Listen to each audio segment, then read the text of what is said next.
o nosso conteúdo. Então, eu já vou entrar na análise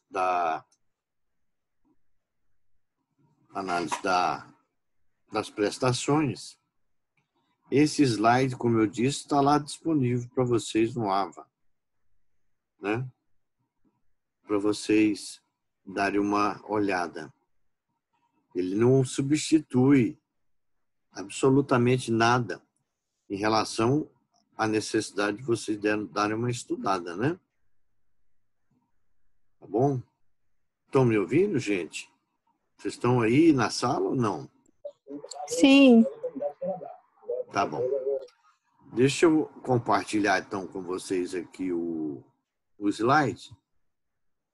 O slide é esse aqui. Então, eu comecei, não sei se eu parei. Eu comecei a falar das prestações, né? E eu falei, não sei se eu falei para vocês, agora não estou lembrado, porque é tanta coisa. Mas essas são as prestações do regime geral, né? Que a gente está analisando aqui. Elas estão previstas no artigo 18 da Lei 8.213, de 1991. Né? Esse benefício é um benefício de extrema importância, né? Aposentadoria por invalidez, ela não tem esse nome mais.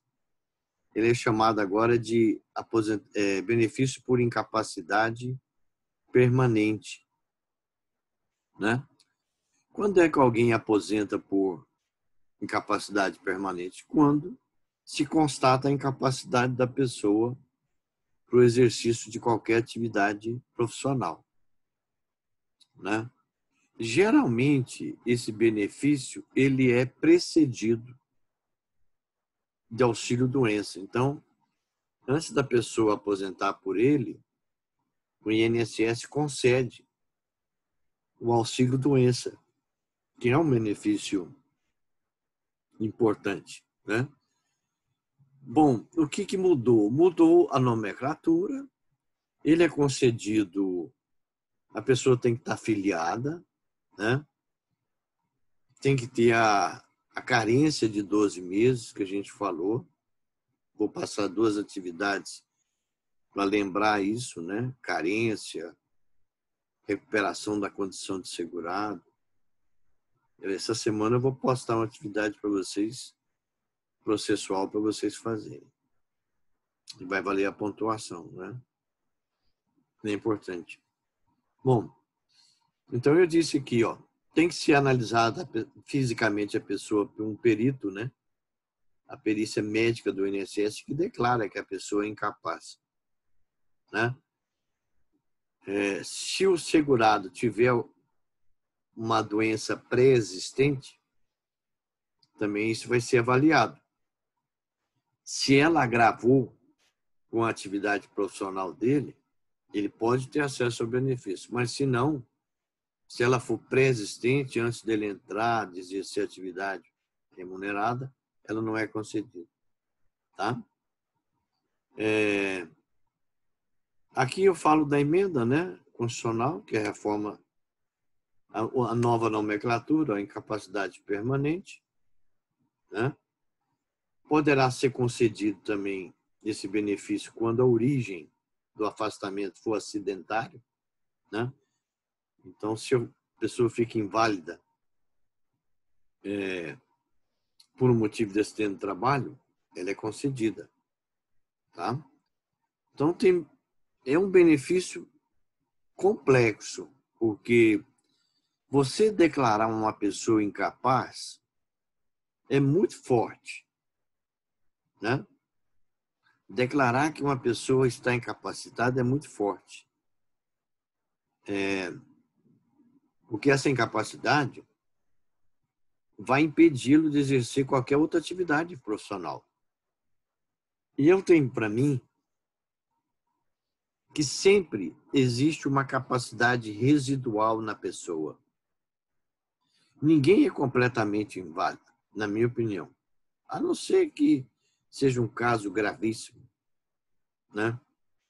Geralmente, quem está aposentado por invalidez trabalha informalmente.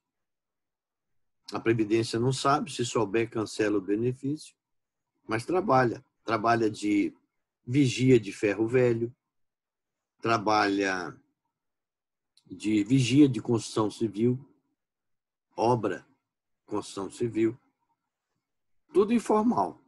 Ele está aposentado, tem alguma lesão que o incapacitou, né? Mas ele está ali. Então, essa é uma questão interessante. Se a Previdência souber, cancela o benefício e manda devolver o que recebeu. Tá? Eu não vou falar da renda agora, daqui a pouco eu vou falar sobre o cálculo do benefício, aí eu vou mostrar como é que é feita a questão da renda para vocês. Né? Afasta o segurado para qualquer atividade. Aqui tem um acréscimo, esse benefício pode ter um acréscimo de 25%. Se ele necessitar, por exemplo, se for uma pessoa cega, né? Hoje eu estava voltando para casa e vi um rapaz cego tentando atravessar a rua entre a 2 e a Avenida Araguaia.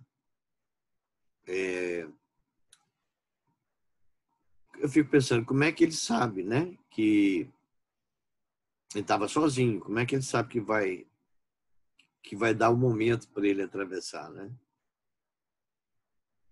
E eu já perguntei isso para uma pessoa cega. Falei, olha, pelo barulho. Quando eu sinto que o movimento para, é porque eu posso seguir. Então, como não tem a visão, mas desenvolve a audição de uma maneira extraordinária, né? Extraordinária. O ano passado, eu tinha um aluno aqui na PUC, não era aluno meu, não. Aluno de uma professora, mas eu conhecia de vista. E, por coincidência, eu peguei o elevador para descer e ele estava com ela, descendo com ela.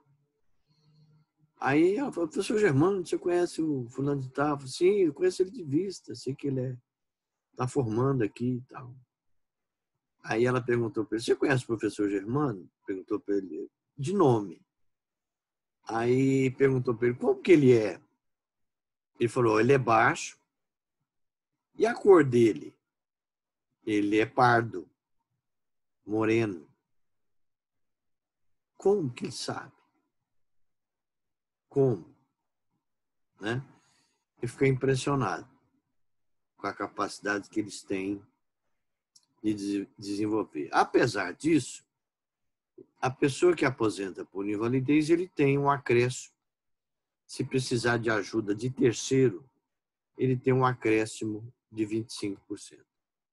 Eu estou falando essa questão da cegueira porque tem gente que tem visão, tem capacidade, mas não produz, né? Não tem força de vontade. E quando eu vejo um rapaz como esse, cego, estudando, né? Eu fico impressionado com a força de vontade, né? A gente devia pensar nisso, tanto que isso é importante para a gente, né? Bom, um outro benefício, aposentadoria por idade. Esse benefício é concedido ao segurado quando a idade avançada já não permite o exercício de atividade remunerada. Era tratada nos artigos 48 a 51, né? A lei mudou a regra para aposentadoria por idade, mudou em relação à idade da mulher, né? Antes era 65 homens, 60... Continua 65 homem, 60 mulher. Agora é 62 anos mulher.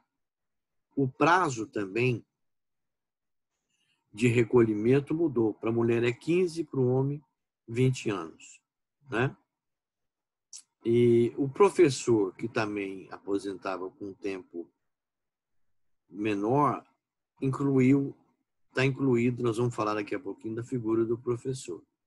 Então, a emenda constitucional alterou, a emenda 103 alterou esse benefício, reduziu, né?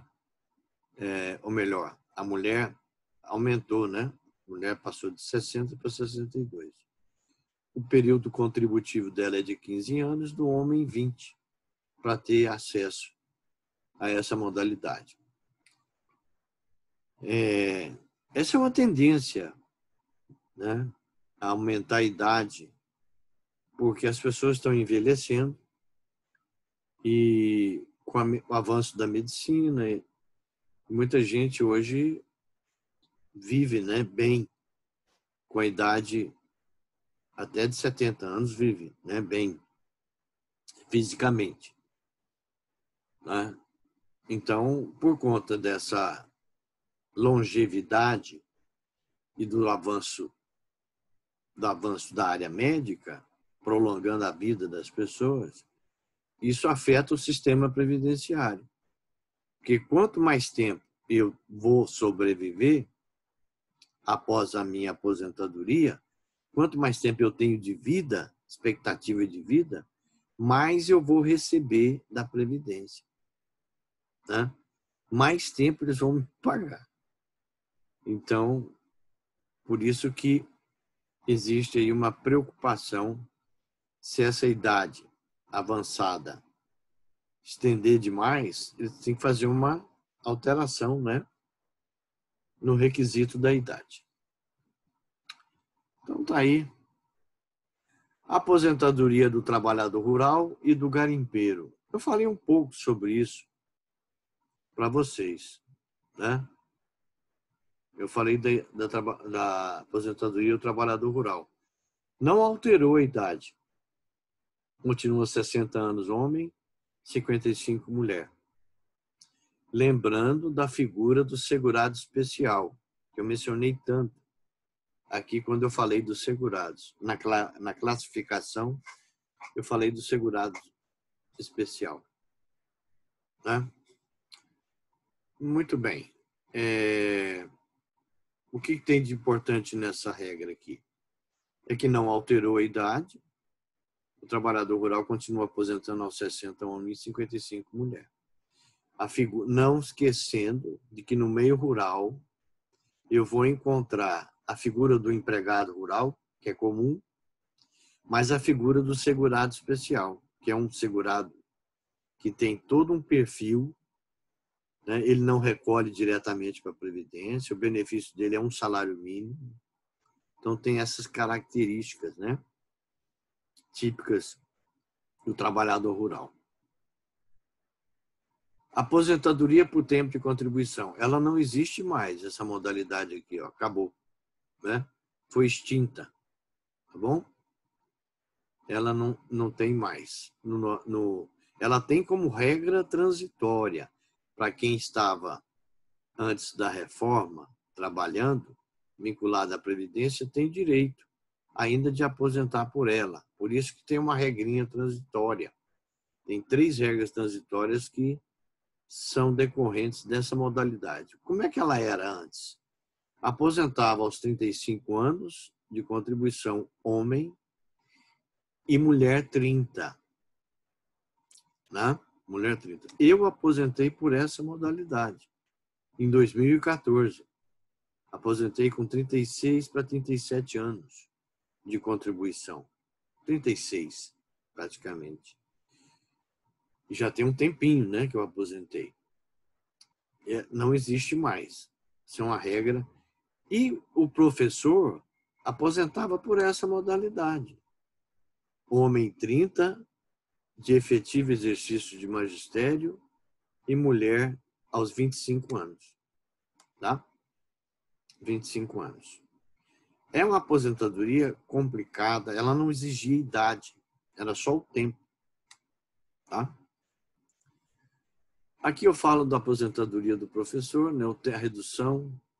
Os professores agora, a mulher aposenta com 57 anos, né, e 60 anos um homem com 25 anos de contribuição. Piorou, né? Piorou, porque, na verdade, aumentou o tempo e criou o requisito da idade, né? Se bem que essa aposentadoria aqui do professor é só para ensino médio, fundamental, pré-escolar. Ensino superior não tem essa redução de idade aqui. Esse é um benefício mais complicado que existe, ó. Tá? Quem já não pediu um auxílio-doença na vida, né? Quem já não pediu um auxílio-doença? Quem já não pediu um auxílio-doença na vida?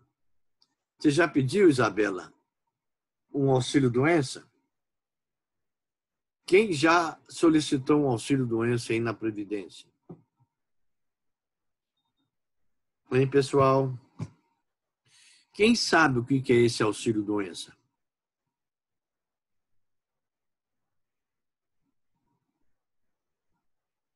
Sim.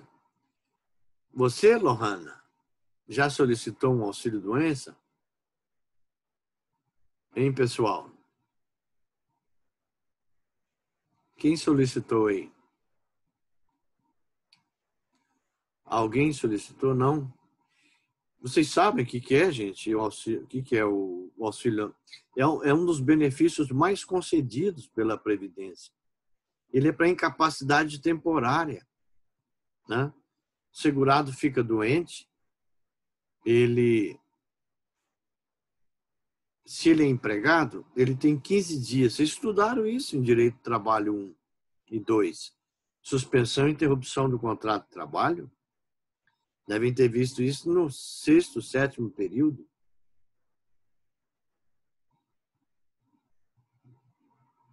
Ao auxílio-doença, não entendi a pergunta, Renato.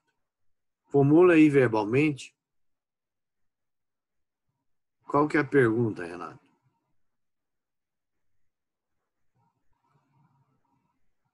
Hein, Renato? Estou sem o microfone no computador? Ah.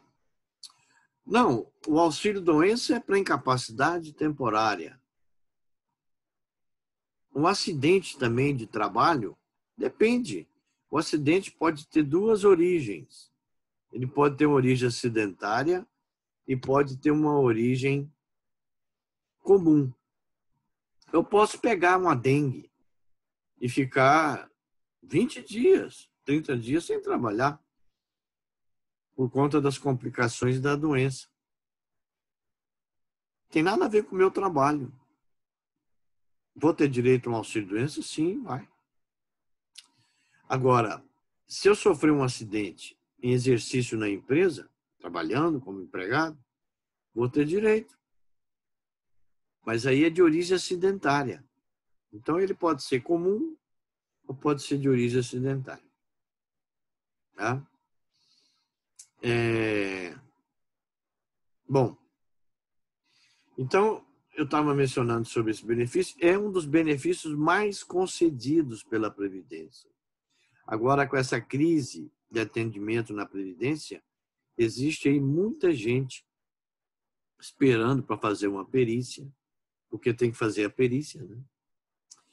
Gente que teve o benefício de auxílio-doença prorrogado com um pedido feito online, né, pelo meu INSS. Então, tudo isso, né, faz desse benefício ter a dimensão, né, e muita gente pedindo acesso a esse benefício. Muita gente doente, né, não só fisicamente, por conta de uma questão física, por coluna, mas muita gente emocionalmente doente, né?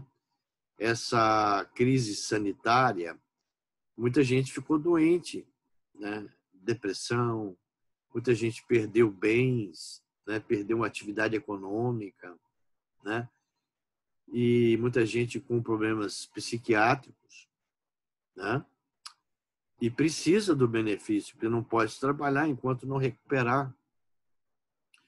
Eu tenho um colega professor aqui da PUC que está doente, tem mais de 6 meses. Ele está com uma chamada síndrome de Burnout. É uma doença que é muito comum em professor, né? que é uma doença, é uma depressão somada à sensação de pânico. Ele não consegue mais dar aula. Antes da crise aí, antes das aulas remotas, ele já disse para mim, já uma vez ele falou, eu não consigo entrar mais em sala de aula. Ele está de auxílio-doença até hoje. Não voltou. Né? Então, o que tem de interessante nesse benefício? Ele é para incapacidade temporária, né? É um dos mais concedidos. Quando o segurado é empregado, ele recebe o benefício,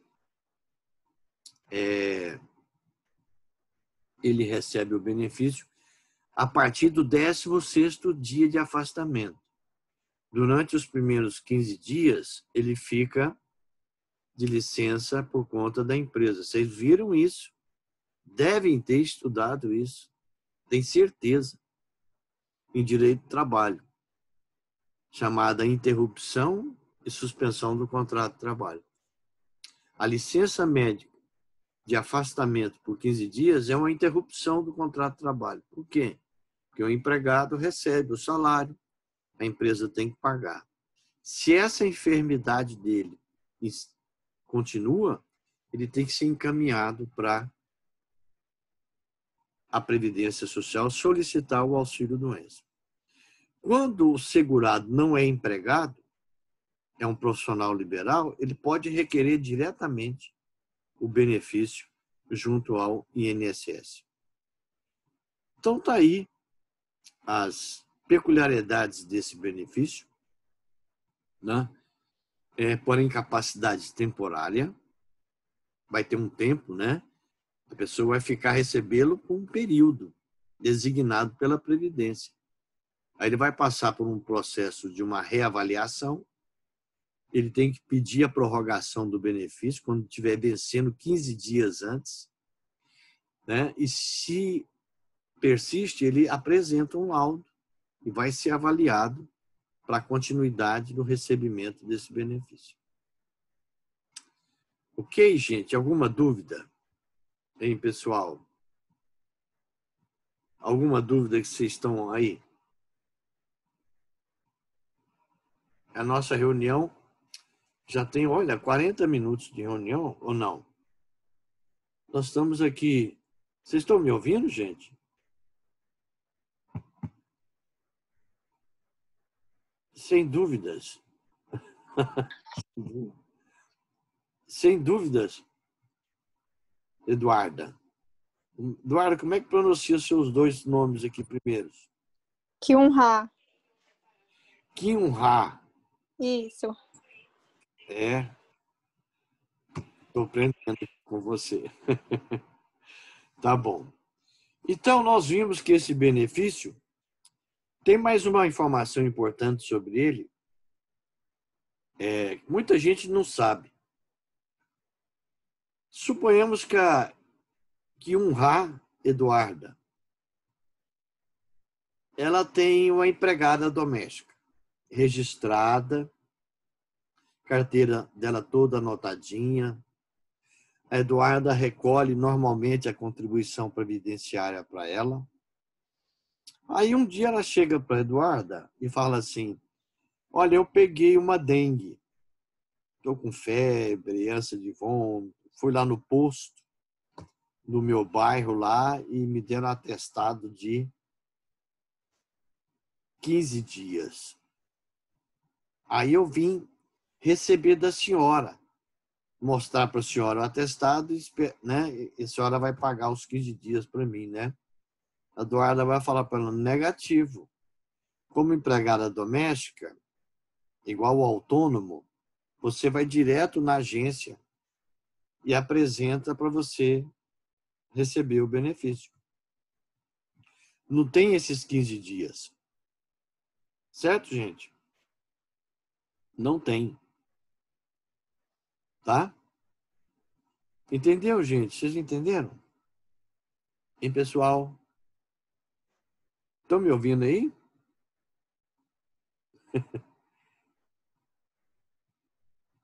Entendeu, Eduarda? Então, para a empregada doméstica, não tem esse prazo de 15 dias de licença que o empregador tem que pagar. Ela vai direto na agência da Previdência e requer o auxílio-doença. Ok? Hein, pessoal? Sim, entendi. Tá bom. Vamos lá, então. A gente está caminhando, né? Concluir isso. Né? Isso é importante. Então, eu falei do auxílio-doença. Esse benefício é emblemático, né? Esse benefício aqui, aposentadoria especial, é complicadinho. Ele não é fácil, tá? Não é fácil de ser entendido. É complicado. O que é essa aposentadoria? A aposentadoria especial, ela é concedida para o trabalhador que está envolvido com atividade de risco. Então, ele aposenta, antes da reforma, ele aposentava com 15, 20 e 25 anos de contribuição, sem exigência de idade. Não tinha idade. Ele aposentava normalmente, né? Provando o exercício dessa atividade. Então, se ele estava, por exemplo, numa atividade de mineração extremamente agressiva à saúde dele, aposentava com 15 anos. Outra atividade também catalogada pela lei, com 20 ou 25, dependendo do grau de risco, se é grave, médio ou leve. De qualquer maneira, ele aposentava com um tempo menor, né? Essa era a regra. É um benefício difícil de ter acesso, o enquadramento dele é complicadíssimo, né? Mas a ideia é essa, é permitir que eu, por exemplo, Germano, estou trabalhando numa atividade de risco, posso aposentar, né, com um tempo menor. Por quê? Porque se esperar muito tempo para aposentar numa atividade que é agressiva, nociva, prejudicial à minha saúde, é capaz que eu morra antes de aposentar. A ideia é essa, é não permitir que fique muito tempo por conta do risco que a atividade apresenta. Aí, então, aposenta antes, né? Com 15, 20 e 25. Só que a reforma deu uma modificada nisso daí, né? Acrescentou a idade. Então, não adianta só agora o tempo de 15, 20, 25 anos. Eu também tenho que ter uma idade determinada pela reforma para mim poder ter acesso à chamada aposentadoria especial. Tá? Esse é um benefício complexo, emblemático, difícil, né? De ser... O enquadramento dele é difícil, né? É complicado, certo? Mas a gente vai ver algumas coisinhas relacionadas a ele. Então, eu já mencionei a ideia básica dele, né? A ideia básica. Outra questão interessante é que o fato da pessoa trabalhar numa atividade de risco, por exemplo, perigosa, insalubre, não quer dizer que ela vá aposentar na modalidade especial. Ela tem que provar que atua em atividade que ela é de risco. Porque se a empresa fornece equipamento suficiente para evitar o risco, e eles são eficientes, não tem direito a acesso a essa aposentadoria. Então, Ah, meu colega trabalha numa atividade de risco e recebe adicional de insalubridade, né? Ou de periculosidade. Ele aposenta, se aposentar na modalidade especial? Depende, tá? Depende, porque se os equipamentos que a empresa fornece conseguem evitar o risco, a contaminação, não quer dizer, aí ela não tem direito. Tá? O Supremo já entendeu dessa maneira e pacificou o entendimento dele nesse sentido. Tá? Então, eu fiz algumas incursões, né, sobre esse benefício e agora a gente vai entrar lá um pouquinho só para nós, só para vocês verem, né, o desenho dele aí. Aqui, ó. Então, ele está previsto na Constituição Federal, né? Está previsto no artigo 201 da Constituição, né? O que mais? É interessante, esse benefício é muito complexo, né? O segurado, aqui está o segurado, trabalhador avulso, aqui é quem tem direito, quem não tem, né, a esse benefício. Eu estou informando aqui que, em regra, quem tem acesso a esse benefício é o empregado, trabalhador empregado, o cooperado, membro de cooperativa de trabalho, né, o trabalhador avulso, tá? Embora a TNU tenha entendido que ele é estendido ao contribuinte individual. A comprovação tem que ser feita, né, mediante um formulário. Esse formulário, ele é importante, ele faz um mapeamento da atividade do segurado, né? Eu tinha dito para vocês que a legislação mudou, né? É lá embaixo que eu vou mencionar aqui, exatamente aqui, ó, nesse pedacinho, ó. Com a reforma, passou-se a exigir, não sei se vocês estão lendo aí, estão conseguindo ler, né? Mas aí passou a exigir a idade e o tempo de contribuição, né? 15 anos, 55, até 60, ó, né? 60 anos, na atividade de 25 anos. Então, aqui agora houve uma mudança profunda. Antes não tinha esse requisito da idade, né? Agora passou a ter, né, o requisito da idade. Então, esse é o cenário, né, que a gente tem para efeito de acesso a essa aposentadoria. O trabalhador, quando ele é empregado e ele é dispensado da empresa, se ele trabalha em atividade de risco, a empresa tem que entregar para ele um chamado perfil profissiográfico previdenciário. É um laudo técnico, né, que vai indicar que aquela pessoa, aquele empregado, trabalha em atividade de risco. E com esse documento, ele pode tentar habilitar na Previdência Social, tá? E obter o benefício de aposentadoria especial. Os servidores públicos também têm esse benefício. E a regra está prevista no artigo 10º da Emenda Constitucional 103 de 2019. Bom, então, tá aí, acho que eu já falei de muitas prestações, né? Está terminando, praticamente nós estamos concluindo aí. Faltam 2 para a gente concluir.